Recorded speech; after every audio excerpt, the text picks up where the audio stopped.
ഇത് മൊത്തം നമ്മൾ പുതിയതായിട്ട് റീസ്റ്റോക്ക് ചെയ്യണതാണ് കേട്ടോ. ഐബ്രോ ഗ്രോത്ത് ഓയിൽ ആഴ്ചയിൽ നമ്മൾ 1-2 തവണ നമ്മളിതുപോലെ റീസ്റ്റോക്ക് ചെയ്തുകൊണ്ടേയിരിക്കും. അത്ര അധികം ഐബ്രോ ഗ്രോത്ത് ഓയിലാണ് നമുക്ക് ഇങ്ങനെ ഓർഡർ വരുന്നതും സെയിൽ നടന്നുകൊണ്ടിരിക്കുന്നതും. ഇത്ര അധികം ഐബ്രോ ഗ്രോത്ത് ഓയിൽ നമ്മളിങ്ങനെ റീഫിൽ ചെയ്തുകൊണ്ടിരിക്കുകയാണ്. ഐബ്രോ ഒട്ടും തിക്കല്ലാത്തവരും ഭയങ്കരമായിട്ട് ഐബ്രോ തിന്നായവരും ഒട്ടും ഐബ്രോ ഇല്ലാത്തവരും ഐബ്രോസ് നല്ല രീതിയിൽ ഇങ്ങനെ കൊഴിഞ്ഞു പോയിട്ട് ഗ്യാപ്പ് ഉള്ളവരും കാണേണ്ട വീഡിയോ ആണ് കേട്ടോ ഇത്.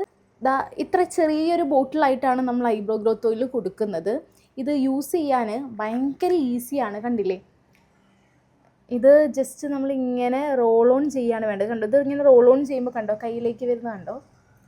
അത്രയും വളരെ ഈസി ആയിട്ട് നമുക്ക് ഇങ്ങനെ റോൾ ഓൺ ചെയ്ത് കൊടുക്കാം. നമ്മുടെ ഐബ്രോ നന്നായിട്ട് ബ്ലാക്ക് കളർ ആവും. അതുപോലെ തന്നെ കണ്ടില്ലേ, ഈ പല ഏരിയാസിൽ നിന്ന് ഇങ്ങനെ ഐബ്രോസ് ഇങ്ങനെ ഗ്രോ ചെയ്തുകൊണ്ടിരിക്കുന്നുണ്ട്. കണ്ടോ നിങ്ങളുടെ ഐബ്രോ ഒട്ടും ഫില്ലാവുന്നില്ല എന്നുണ്ടെങ്കിൽ നിങ്ങളിങ്ങനെ ഐബ്രോ പെൻസിൽസ് ഒന്നും യൂസ് ചെയ്യേണ്ട.